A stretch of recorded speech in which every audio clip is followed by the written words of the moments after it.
more information you share, the more they know. In these times of social media, identity theft and social engineering, keeping personal information secret is essential. Think of this limited receptivity of information when you post in social media.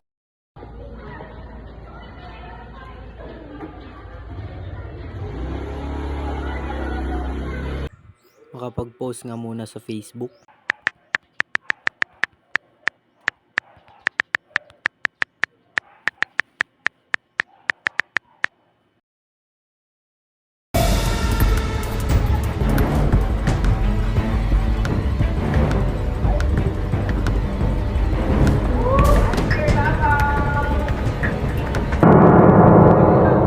Bago natin i-share o i-post ang isang bagay through social media, isipin muna natin kung ano bang kinahantungan nito. Dahil hindi natin alam, may nakakita pala ng ating mga post o pinindot na kung saan magdulot sa atin ng kapamakan. Kaya, think before you click, mga kaibigan.